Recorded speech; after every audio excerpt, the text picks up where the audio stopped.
Wow, hello from Guanajuato City in the state of Guanajuato in Mexico in the Central Highlands, about 4 hours drive from Mexico City.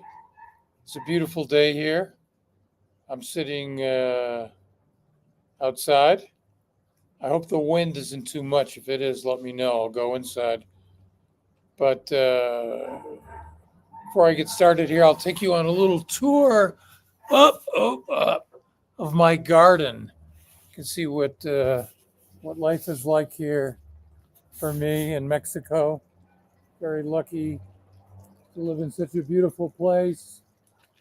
There's a fountain. City's in the background there. Yeah, what a blessing to live in such a place. You can hear the wind chimes. Pretty windy here today. Yeah, different parts of my garden, my house. And wow, what a lucky guy I am. Yeah, in fact, I'm very lucky to be alive right now. I am celebrating being reborn. Actually, I would say about maybe 6 weeks ago, on a routine exam with my primary care provider, she was listening to my heart and she said, I hear something. I hear something I don't like. It sounds unusual. And of course, is not that's not something you want to hear from your doctor. And I am a survivor of open heart surgery. Before I moved here to, excuse me, to Guanajuato a couple of years ago, I had open heart surgery, saved my life. Similar situation, but she said to me, I knew that invariably, because I have heart problems, there may be others on the horizon. She said, I want you to have an echocardiogram and a sonogram. Let's see what's going on. So I found a cardiologist to do the echocardiogram, something weird there. And then she said, okay, we need to do the sonogram. It appears there's something going on with one of your coronary arteries. These are the arteries that send blood from the heart to your brain. She thought there was blockage. So I did the sonogram, kind of like when a woman is pregnant and she does a sonogram to look at the baby in the womb. Same procedure, except on my neck, my coronary arteries. And the doctor who did the procedure was like blown away. He said, "You have 80% blockage in one of your coronary arteries, and that is very bad. That's the kind of thing that leads to a stroke or a heart attack in a reasonably uh, short short amount of time. Meaning, if I did not take care of that rather quickly, I might have had a stroke. I might have had a heart attack. I would no longer be here doing what I do," which at first kind of frightened me, scared me, took me by surprise. But my primary care physician, who's a gerontologist, she said, "No problem. I have patients who have had this problem before. You won't need surgery. You'll need a procedure where, with a needle and a catheter, they go in through your groin, they go up your chest to your artery and remove the plaque and the cholesterol that's built up in there and put a stent in and a balloon kind of opens up the artery a little bit so the blood flows smoothly." And she knew a world class cardiologist and physician, Dr. Bautista, in Leon, which is a large city not too far from here. And she said, "We'll go up there and see him and everything will be cool."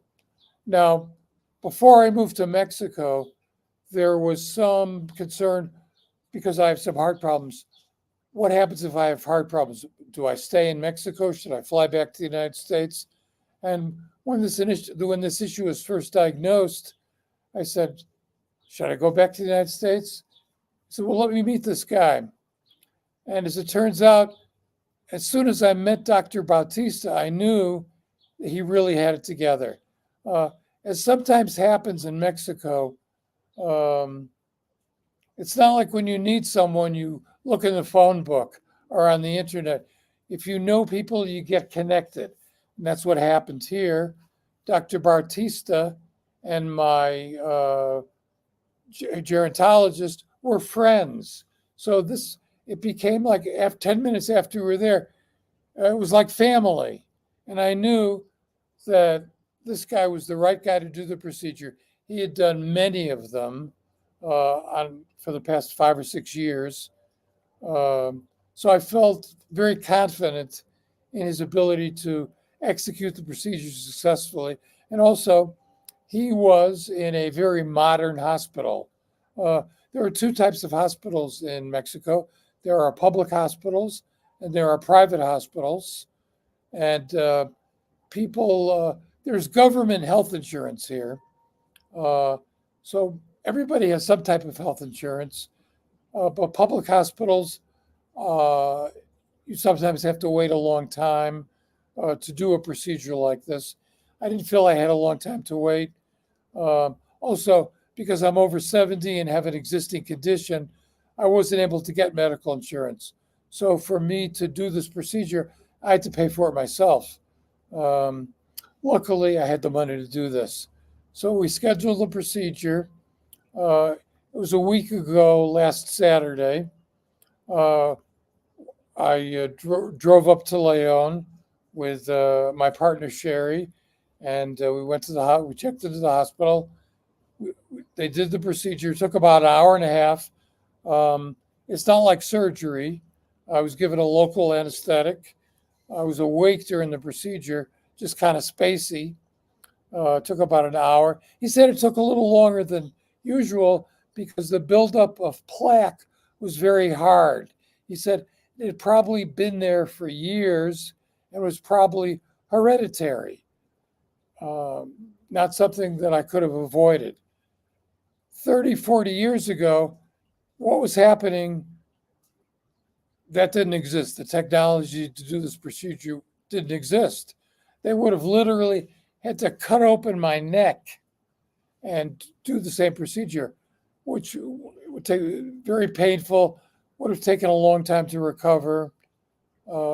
Probably would have had the same results, but with modern medical technology, it was a miracle.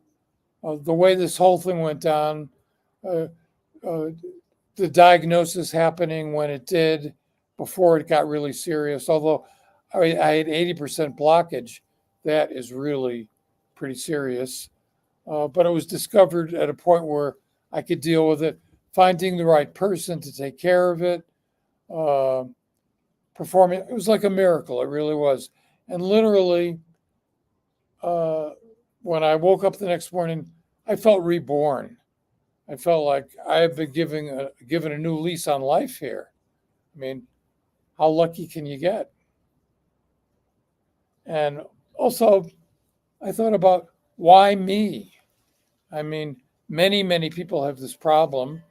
If people have access to health insurance and the right doctors, they can get this taken care of. But many people on this planet don't have that ability to take care of this. Why me? Why am I so lucky that I should be taken care of in this way and be reborn? And certainly I feel very, very lucky to be here, to have this happen. And after something like this happens, I say reborn because you kind of look at life a little bit differently. The food tastes a little better. Well, my other, somehow Siri got turned on there. Pardon me. What was I saying? Oh, about appreciating the little things a little bit more. The flowers smell a little better. The food, the food tastes better. I live here. I'm so lucky to live in Guanajuato. I love the United States, but it's been kind of difficult in the United States. Need I say more? We all know what's going on. I feel lucky to be here in Mexico right now. Mexico is far from a perfect country. There's problems here. The government's kind of corrupt. There's a lot of bureaucracy. Uh, Got to be careful. There's cartels. But the thing that makes life, wow, try to speak English here. The thing that makes living here so nice are the people of Mexico, among the nicest and most wonderful I've ever met. Uh, I am plugged into a fantastic community of Americans and Mexicans here, and I'm very lucky to do what I do. And interestingly, a couple of weeks before this whole thing went down, I started working on a new project, a new film.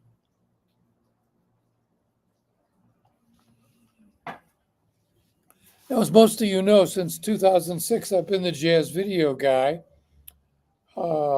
My lifelong love of jazz led me in the direction of being a journalist, and also my interest in filmmaking kind of put them both together.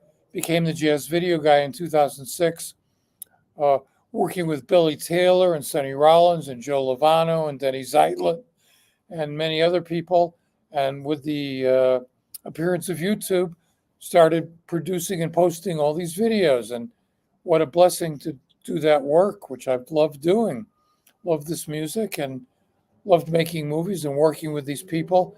And for the most part, that was a very positive experience until the past couple of years when YouTube and Facebook really changed a lot. Uh, Algorithms came along that changed the experience of posting on YouTube and getting my videos out there, and a lot of censorship on Facebook. And I got turned off to what I was doing. I basically stopped producing new videos. I was doing some live streams, uh, but I wanted to create, to have fun creating, and the fact that I was a writer, I started writing some stories about my life, and some of my friends on Facebook read the stories and say, "Why don't you do a blog?" I never thought about that. So I started 4 months ago. I started doing Syncopated Justice, a blog where initially I was telling the stories of my life. And then I said, well, why don't I post some of my jazz videos? And then why don't I write about jazz? Why don't I do some fiction? So suddenly I had a platform for my creativity where there was no censorship. I don't care about the money part of it. I'm lucky that it's nice to get a little bit of money from it, but I don't need that money to survive. There's no censorship, nobody telling me what to do. So that's what I've been doing, posting a couple times a week. And one day I decided I really love the recordings that Horace Silver did in the late 70s and early 80s. He did this after his great quintets, uh, his early quintet with Junior Cook and Blue Mitchell, and also after he disbanded that group, the group he had with Joe Henderson and Woody Shaw uh, in the late 60s and early 70s. He changed his music. Uh, it was always a spiritual man. He decided he wanted to put that more into his music. He formed a group called the United States of Mind, where he focused more on spiritual issues that were important to him and social issues. And with his group, the United States of Mind, with lyrics by Horace, vocals by Andy Bay, uh, they did a recording for Blue Note. Blue Note Records was very unhappy with that because Horace Silver was one of the most popular jazz musicians of the 50s and the 60s. Horace Silver initially co-founded the Jazz Messengers with Art Blakey, and then went on to have his own group, the Horace Silver Quintet. Very popular. Blue Note recordings, a lot of live appearances. Suddenly, Horace decides, I want to change my music. I want to do something else. Blue Note Records didn't want to hear it.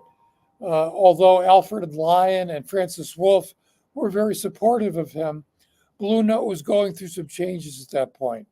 In fact, they were sold to Liberty Records, and when Horace's new recording, United States of Mind, came out, it didn't sell very well, and they didn't get behind it. They said, please go back to your other music. Horace had a contract that gave him artistic freedom. He was able to record what he wanted to record.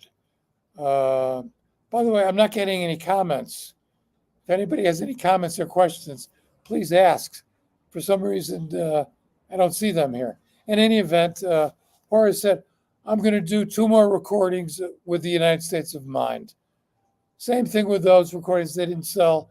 He had 5 recordings left on his Blue Note contract. He decided, I'm going to continue to move in that direction. I'm going to do a series of recordings where I augment my quintet with strings, with vocals, with percussion, like that. Initially, he did in 1976 Silver and Brass with arrangements by Wade Marcus, where he added trumpets and trombones, and that was a fantastic recording. Followed that up with Silver and Voices, Silver and Strings, Silver and Percussion. I absolutely love those records in the 70s. Not many people knew about them. Blue Note really didn't get behind them. And after the 5th recording, he left Blue Note Records. They dropped him. He wanted to continue doing that music, so he formed his own label, Silvato Records, for the next 15 years. At that time, now this was before the internet, when starting your own label was very, very difficult, because not only did you have to record the music, you were responsible for marketing and distribution.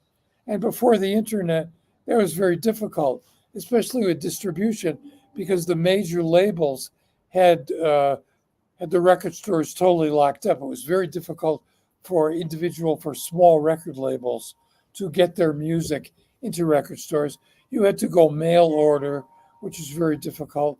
If you go back to the 50s, Sun Ra was really the first musician to really form his own label, and he did that for a long time, amazingly so.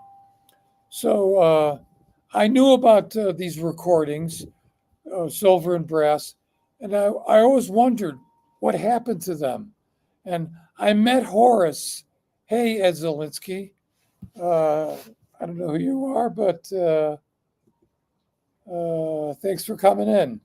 Where are you? I'm going to show your comment here. So I knew about these recordings, and I had met Horace. Well, I was into Horace's music since I was a teenager. He was one of the first jazz artists I got into. His music was very accessible. A lot of people were into Horace, so for that reason. He was a transition between bebop and hard bop. Wrote a lot of fantastic music that became jazz standards. Sister Sadie, Strollin, Senor Blues, a lot of them. And so when I was 16 or 17 years old, and I lived in Hartford, Connecticut, and I got into jazz, I started taking the train down to New York, especially on Sunday, to go to the Sunday matinees at the Village Vanguard and go to the record stores. Excuse me. On one of these trips, on the train back from New York to Hartford, there was Horace Silver. Horace was born in Norwalk. His father still lived in Norwalk, and he was taking the train from New York to see his father. I sat down next to Horace. He was the first jazz musician that I had met some guys like Dizzy and Maynard and Dave Brubeck and some other people that I've seen just to get an autograph or say hello or whatever. But I actually sat down and I had a very meaningful conversation with Horace Silver. I was like 16 years old. He was the first musician, the first jazz musician I did that with. And it was great because Horace is a really nice man. And it was very easy to talk to him. And he showed a genuine interest in me as a person, as a listener.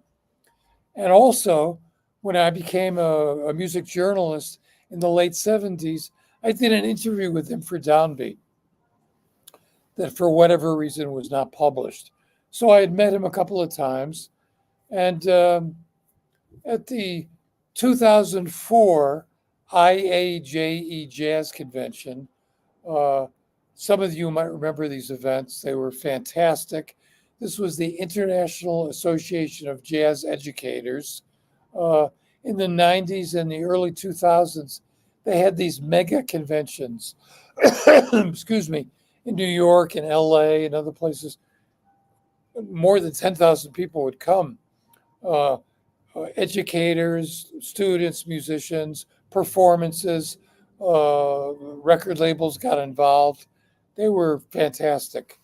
Unfortunately, the organization had problems and they stopped doing it.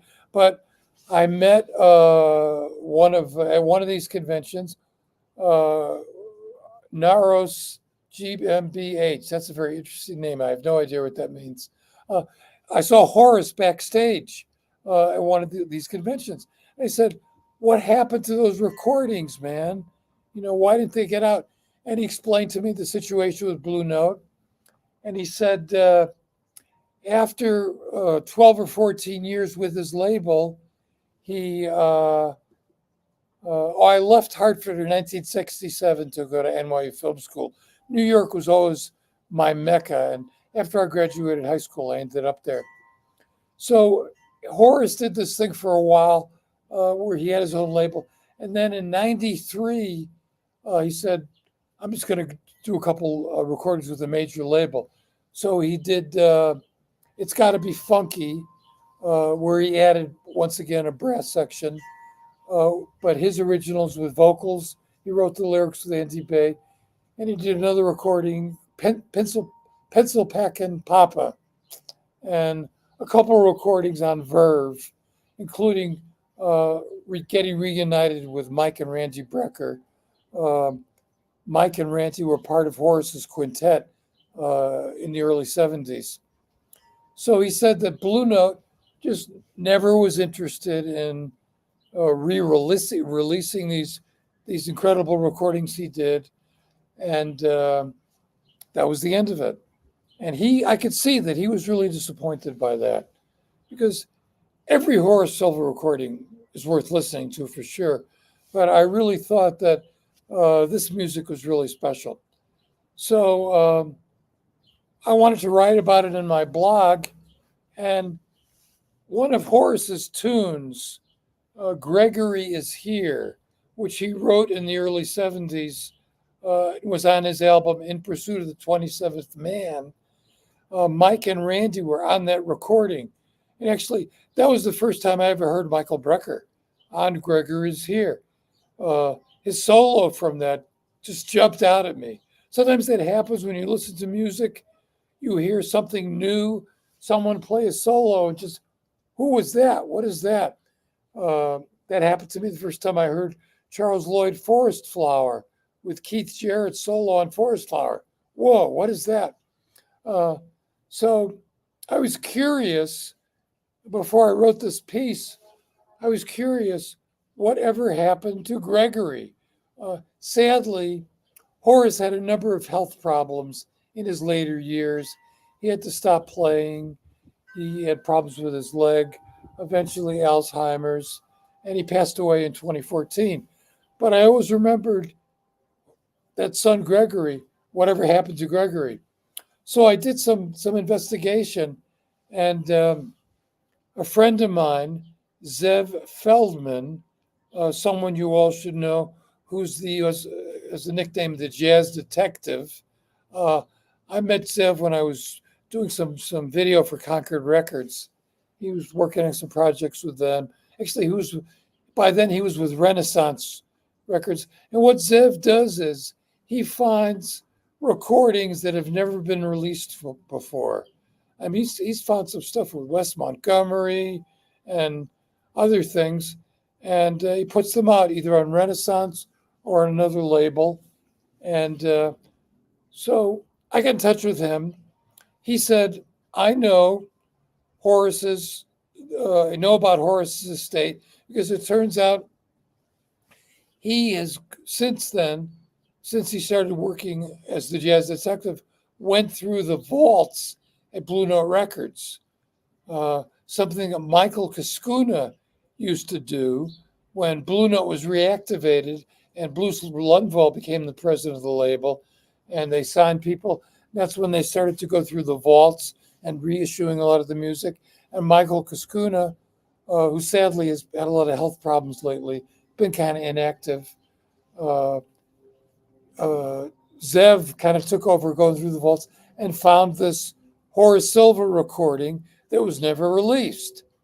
So he got in touch with Horace's estate, an attorney named Joel Weinstein, was the executor for the estate, and Horace's widow, his sole heir, is still alive. They were involved in reissuing this material. And Zev revealed to me that Horace's son Gregory, who took care of Horace in his final years, Horace got divorced from his wife, became a rapper, and sadly passed away, I guess, 3 or 4 years ago. But Zev and Joel Weinstein and Jamelka were involved in reissuing this material. He said, why don't you get in touch with Joel's attorney? I'll give you his phone number. He'll tell you the whole story, and maybe there's some things that you can utilize. I said, I could go into Horace Silver's archives, to his photographs, to his videos, to his scrapbooks, and utilize those materials. I said, wait a minute. I could do a documentary film about Horace Silver.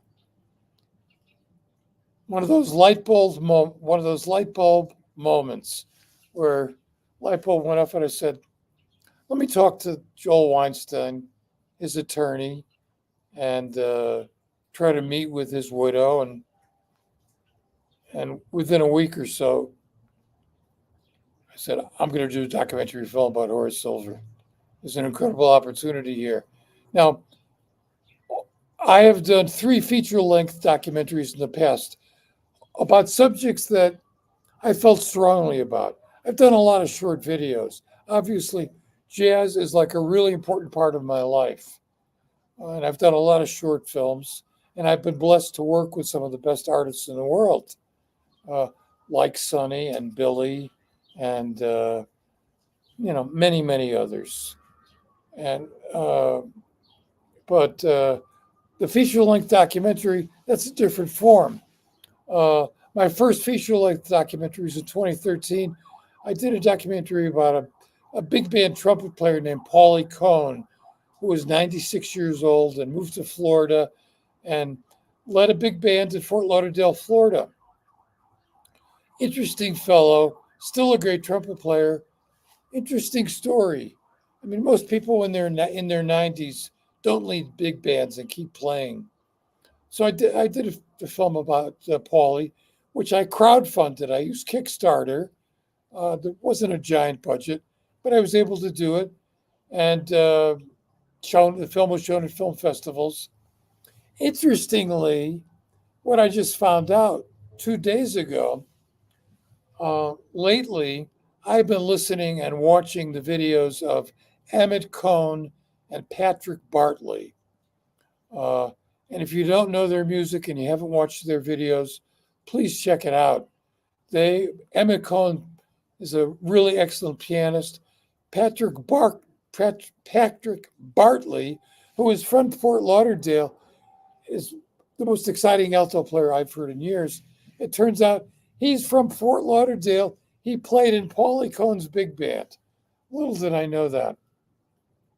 Uh, and then a few years after that, I worked with a very talented guitarist and leader, Ken Avis, in Washington, D.C., who approached me about doing a documentary about the bossa nova. I have been a bossa nova fan since I first heard Stan Getz play Desafinado in 1962. I've always loved that music. And then we did a documentary about the bossa nova.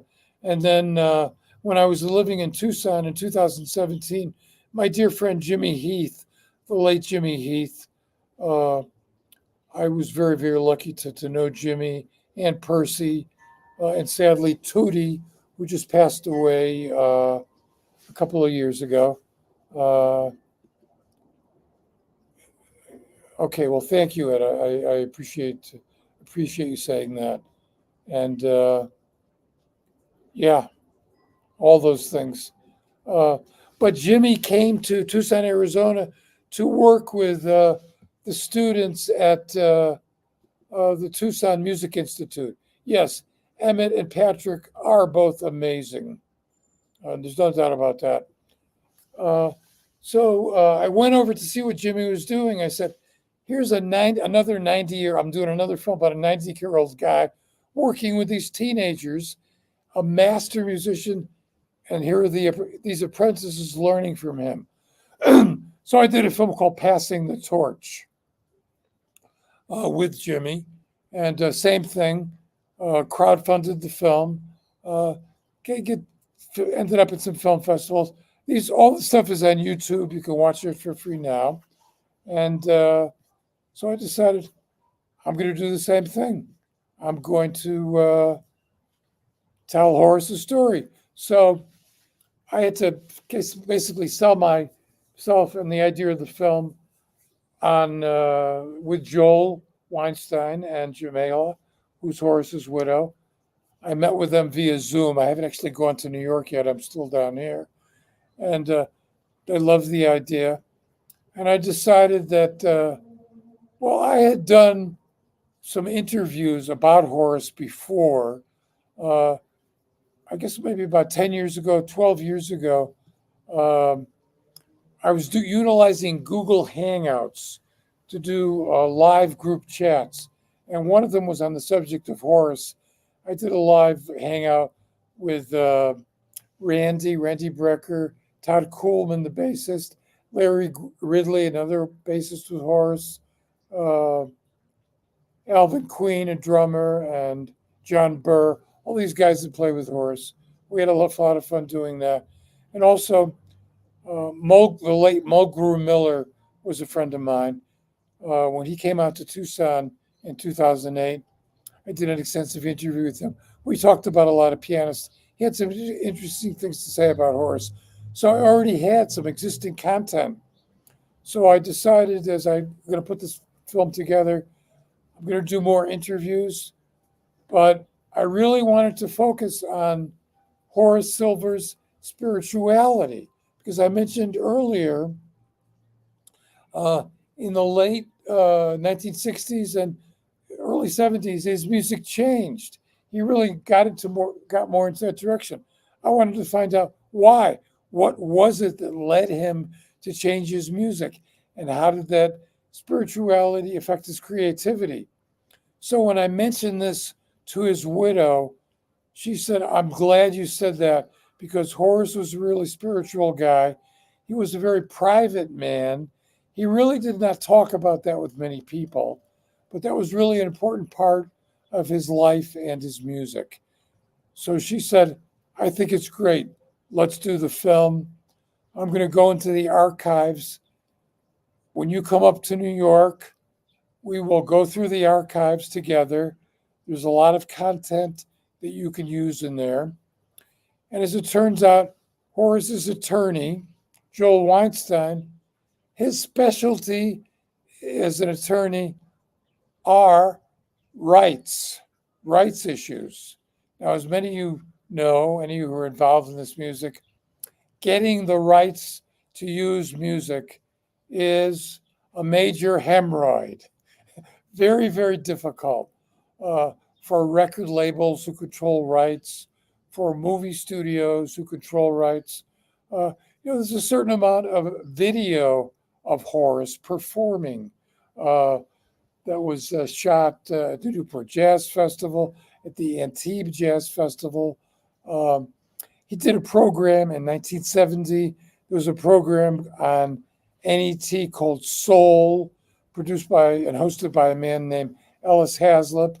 And there was a show on there in 1970 that featured Horace Silver and the United States of Mind, that group, and Lee Morgan, his final group before he passed. That I saw that show in his first broadcast. And certainly I wanted to use that content and other things that Horace did in the 80s and the 90s at European Jazz Festival. I knew in putting together this film, I would need to get the rights to that material, to Horace's Blue Note recordings, and to these videos.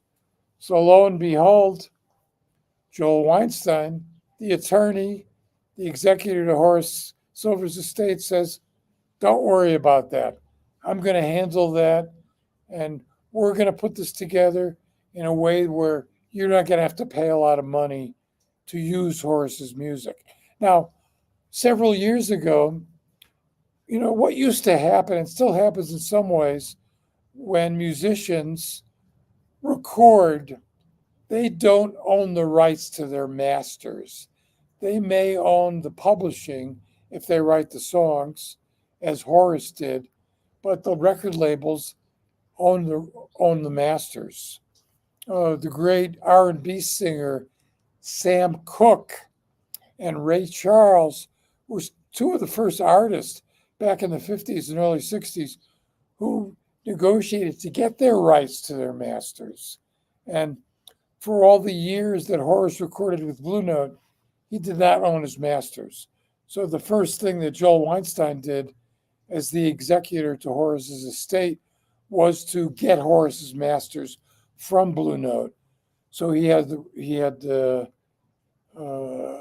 them. Horace's estate owned them. But there is another company that administers those rights. So thankfully, Horace's attorney, the executive of the estate, is doing those negotiations to make that possible.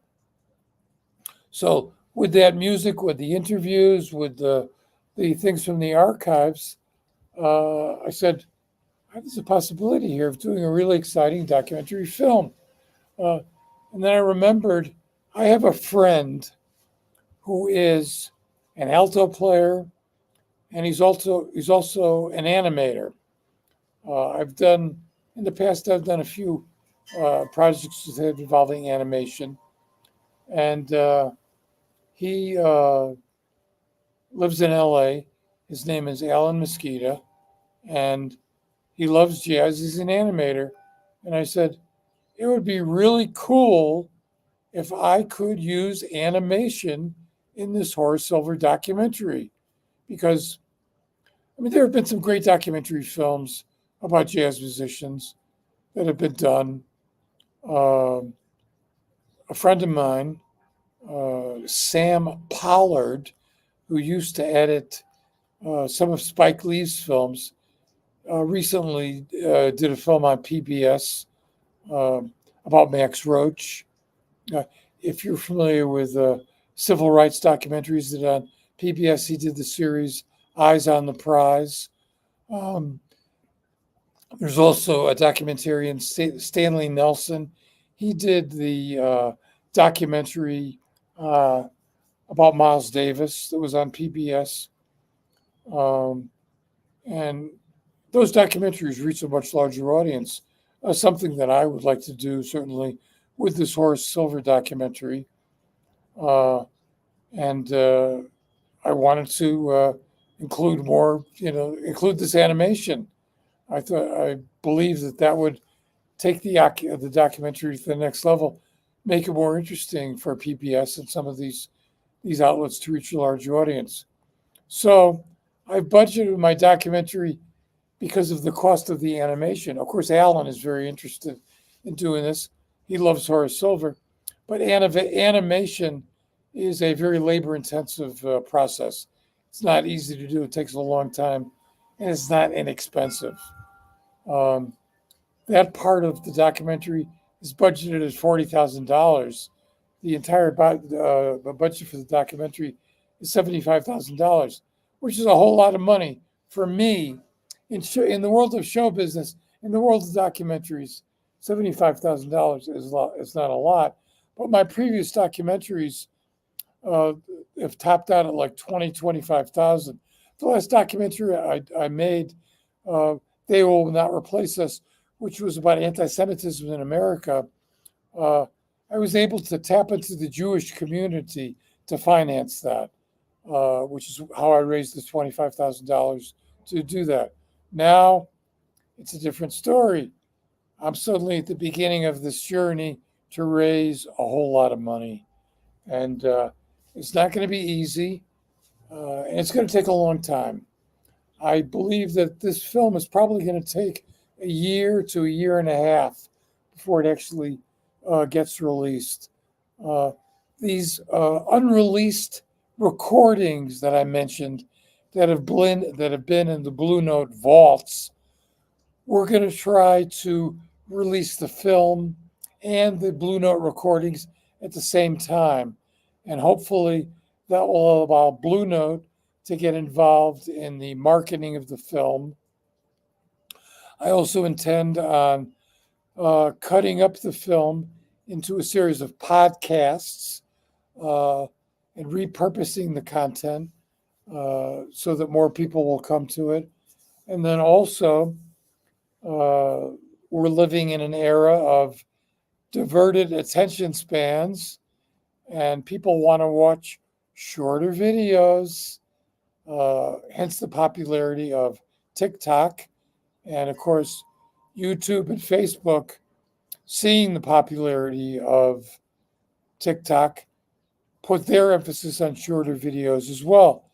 Excuse me. So I want to repurpose my content from the film on YouTube and Facebook and social media. So when the project is done and it gets out there, it's going to be in a lot of places.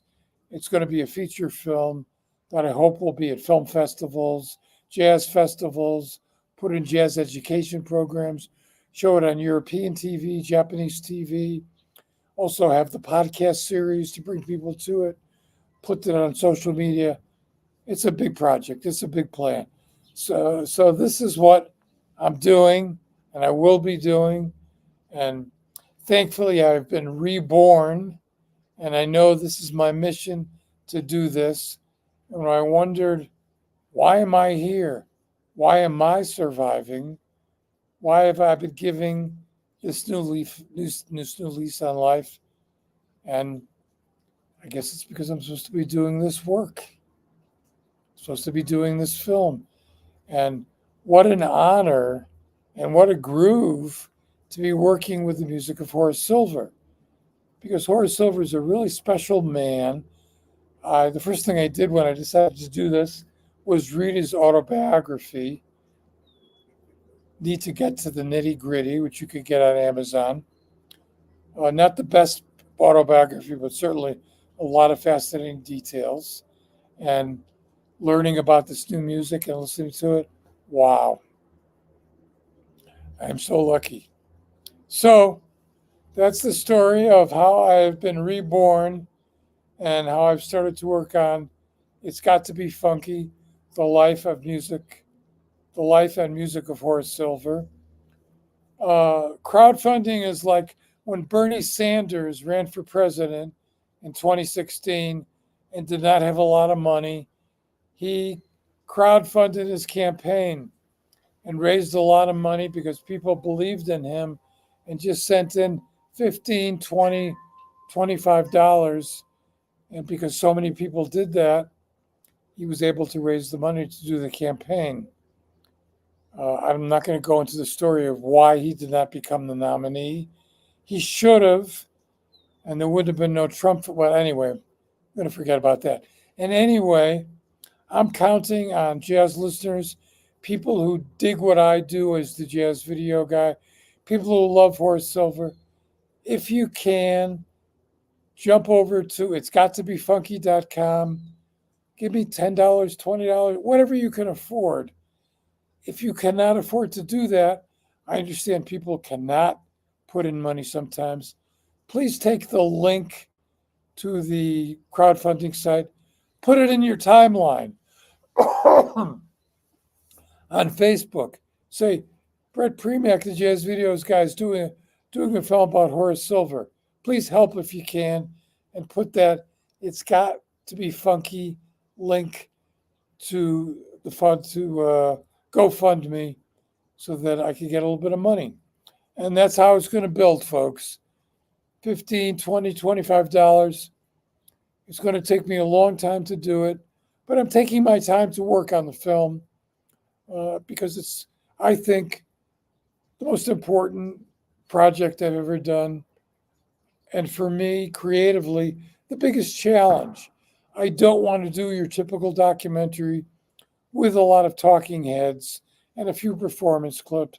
I really want to navigate, I really want to put animation into the film. I really want to tell the story in a different kind of way.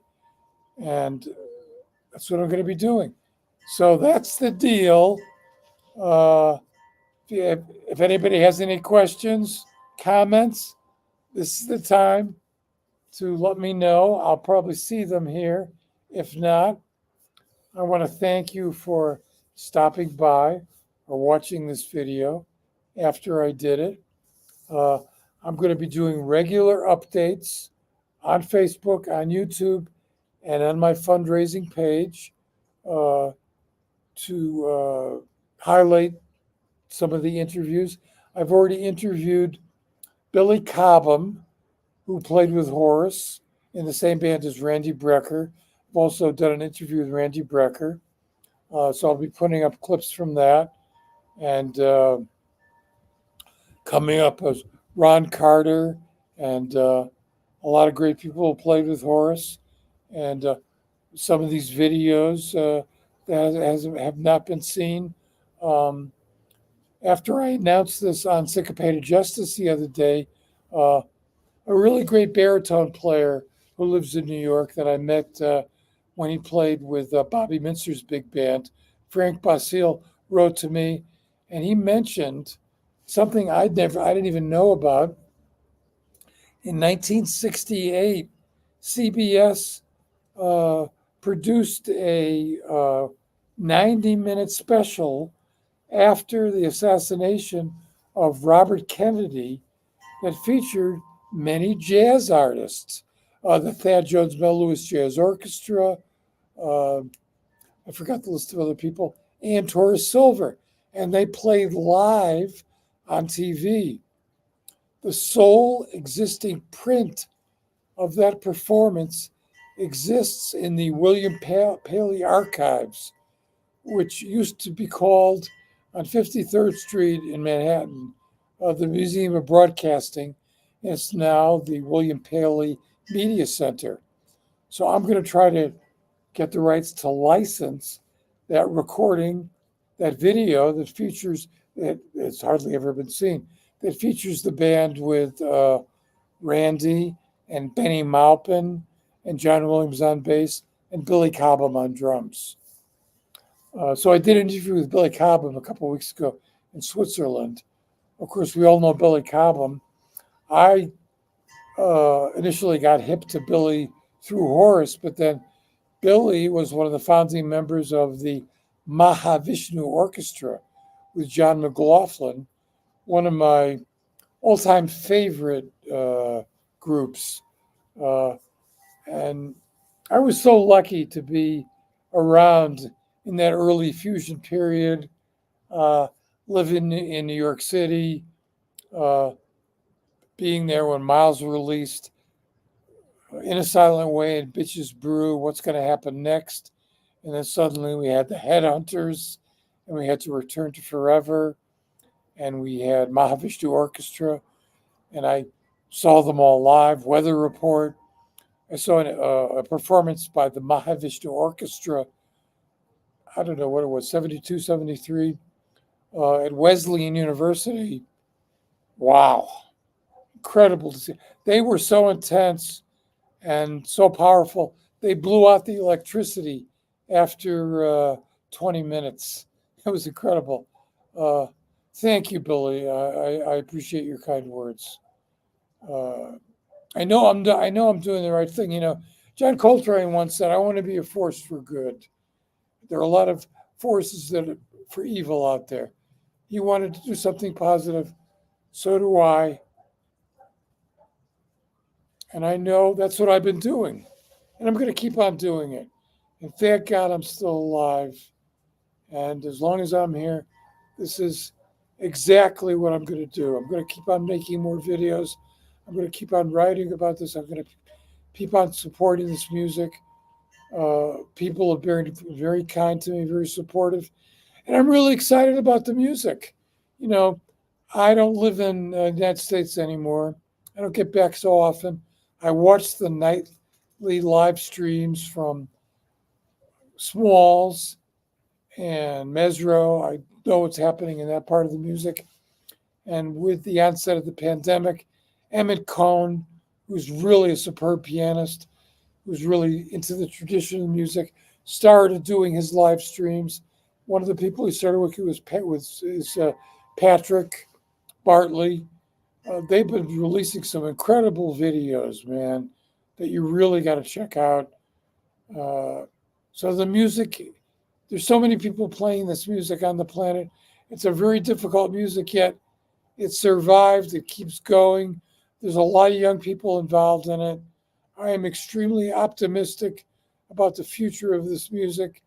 And although I have a love-hate relationship with YouTube, I hate the fact that so many of my friends have their music, their audio recordings on YouTube and do not get compensated. That's not fair. But from a listener, from a student point of view, you can get on YouTube and hear and watch nearly the entire history of jazz, something that's never been possible before. That somebody living in the capital city of Mozambique can get online and watch videos with Art Tatum and John Coltrane and listen to their music. Wow, fantastic. So I'm a little hoarse here from talking nonstop. The journey continues. Thank you very much for your support. And as I've said, if you can forego 2 or 3 cups of coffee at Starbucks, send some money to it's gotta be funky.com to crowdfund this film, and plus, or take the link, put it into your timeline, your X account, used to be Twitter, your Instagram, whatever. That would be great. Blessings to everyone. Stay healthy and keep loving jazz.